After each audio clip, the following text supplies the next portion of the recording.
friends, myself Dr. Ankita Singh Chakotia, PhD in Biotechnology. Also, I have qualified CSI and NGRA with All India rank 103.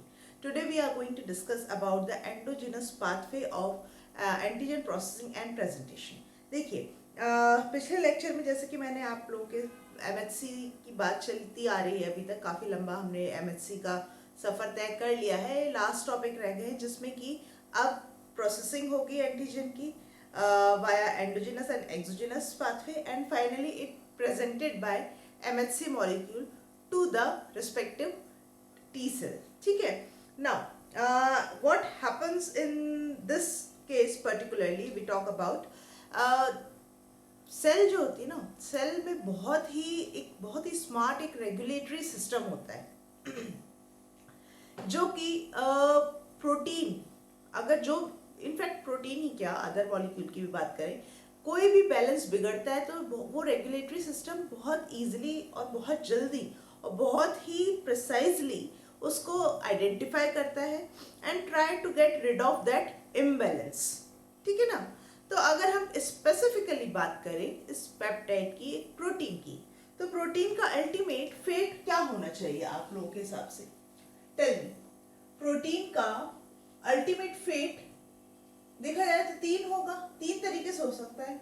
अगर protein बिल्कुल सही बनी है, सही तरीके से फोल्डिंग हुई है, सही फॉर्मेशन हुआ है, तो ultimately it reach up to its target, है ना, and perform function, a proper function.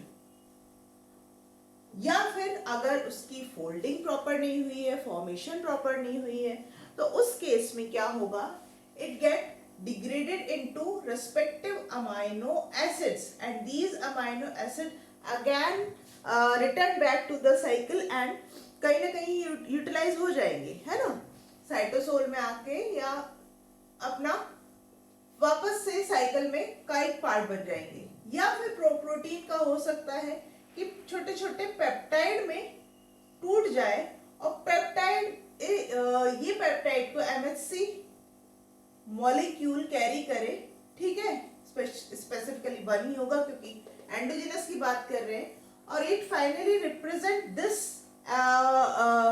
This non functional और सेट नॉन प्रॉफिटेबल और harmful peptide to the respective T cell, है ना.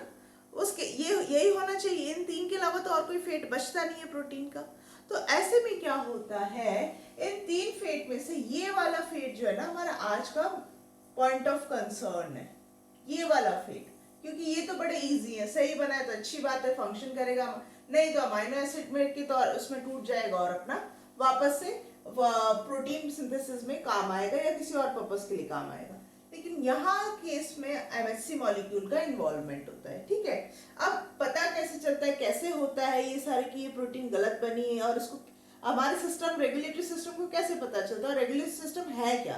This regulatory system is nothing, it's an organelle that is called as regulatory system that is called as प्रोटियोसोम.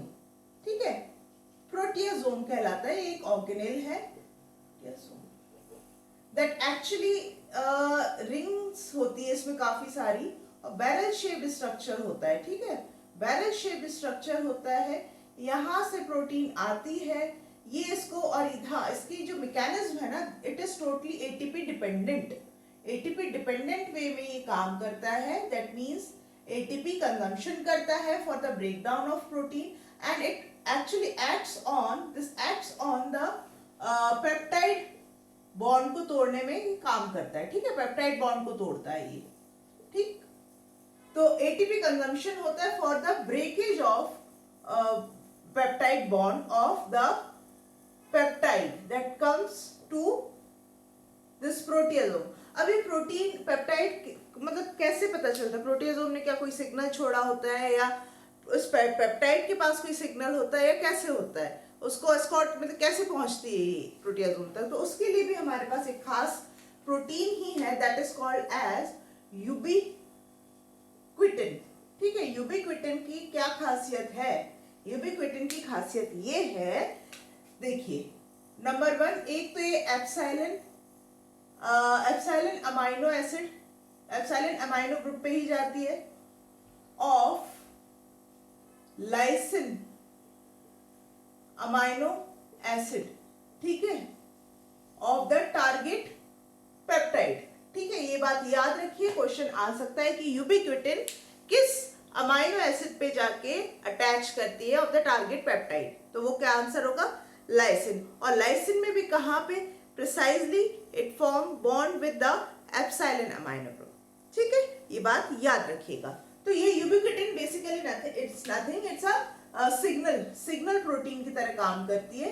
ये जैसे ही attach होती है, signal molecule कहूं तो ज्यादा बेटर होगा, ठीक है, सिग्नल मॉलिक्यूल, ये यूबिक्विटिन जैसे ही यहाँ अटैच होती है टू दिस पेप्टाइड, इसको ये समझ, इस पर ये सिस्टम, रेगुलेटरी सिस्टम को ये सिग्नल मिल जाता है कि ओके नाउ अब एक्टिव हो जाओ, क्योंकि कोई ना कोई प्रोटीन अब आपकी तरफ आएगी और आपको उसका डिग्रेडेशन करना है। ठीक है ना, so this is how the protein और the misfunctional protein goes to the regulatory system, that is proteasome, that is present within the cytosol। ठीक है, वहां उसका डिग्रेडेशन होता है, फाइनली वो और भी छोटे छोटे पेप्टाइड में टूटता है या फिर अमाइनो एसिड में टूटेगा। ठीक है, वेरी शॉर्ट पेप्टाइड में अगर टूटता है तो then finally it goes into the this, ये जो स्ट्रक्चर बना है ना, मैंने रफ एंडोप्लाज्मिक रेटिकुलम का बना है। ठीक है, यहाँ भी एक कहानी पैरेलली चल रही है, वो भी मैं आपको बताऊंगी। यहाँ पे तो ये हुआ और ये क्या होगा, ये छोटे छोटे पेप्टाइड में टूट गया है ना, छोटे छोटे पेप्टाइड में इस तरह से, और ब्रेक डाउन हो गई है। अब ये क्या होगा, ये इस तरह से मूव करेगी, यहाँ पे ये ट्रांसपोर्टर प्रोटीन है, टैप 1 और टैप 2 बेसिकली एक ही है, ये दो, एक हेटेरोमेरिक, ये दो चेन के दो प्रोटीन चेन से बन के मिलके बनता है, ये ट्रांसलोकेशन का काम कराता है। ये जो प्रोटीन आई है, ठीक है ना, ये एक चैनल बनाता है सो दैट ये इजिली एंटर कर पाए। ये तो है हमारे इस पेप्टाइड की कहानी कि इसका फेट, इसको अंतिम कहाँ तक, मतलब कैसे पहुंचता है और इसका क्या फेट होता है। ठीक है, अब हम बात करते हैं जो पैरेलली एक और कहानी चल रही है रफ एंडोप्लाज्मिक रेटिकुलम में। ठीक, रफ एंडोप्लाज्मिक रेटिकुलम में हमें मालूम है कि जो भी प्रोटीन बनेगी या तो जो साइटोसोल में राइबोसोम में वहां बनेगी या रफ एंडोप्लाज्मिक रेटिकुलम में बनेगी। रफ एंडोप्लाज्मिक रेटिकुलम पे जैसे ही हमारा alpha chain of MSc molecule बनता है, तुरंत ही ये अभी एक रफ एक स्ट्रक्चर होता है, एक लीनियर फॉर्म में होता है। इसकी प्रॉपर फोल्डिंग के लिए ना दो इंटरनल प्रोटीन जो कि रफ एंडोप्लाज्मिक रेटिकुलम में ही पाई जाती है, जिसका कि नाम यहाँ पे मैंने मतलब कि लिखा है कैलनेक्सिन एंड ERP57। इन दोनों के संपर्क में जैसे ही अल्फा चेन आती है, इसकी प्रॉपर फोल्डिंग हो जाती है, डोमेन शेप अपना ले लेती है। बट अभी भी beta 2 is not allowed to get attached to form the MHC molecule का, एक MHC क्लास 1 मॉलिक्यूल का स्ट्रक्चर बना ले।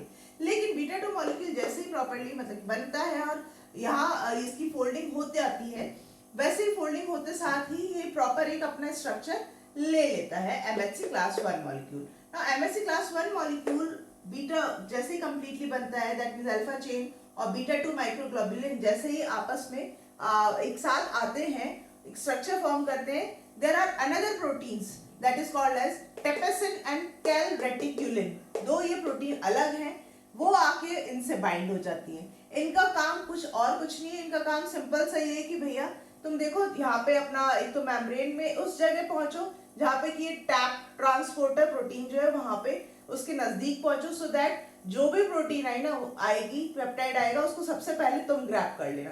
ठीक है ना, तो इसका काम और कुछ नहीं। और जैसे ये यहाँ इतनी कहानी ये कराता है कि इसको बिल्कुल ट्रांसपोर्टर प्रोटीन के नजदीक में लेके आ जाता है, ये दोनों कैलरेटिकुलिन टेपेसिन रिमूव आउट हो जाते हैं और यहाँ पे ये अपना पेप्टाइड बाइंड हो जाता है। ठीक है, देख सकते हैं आप लोग इस स्टेप में प्रॉपर्ली ये हट चुके हैं दोनों। और फाइनली ये MHC क्लास 1 मॉलिक्यूल एग्जिट लेता है रफ एंडोप्लाज्मिक रेटिकुलम पे, इसकी फर्दर प्रोसेसिंग होती है इन द गोल्गी कॉम्प्लेक्स में, एंड देन अल्टीमेटली ये प्लाज्मा मेम्ब्रेन मतलब सेल सरफेस के बाहर अपने आप को प्रेजेंट करता है along with the peptide, this target peptide को के साथ में टू द टी सेल।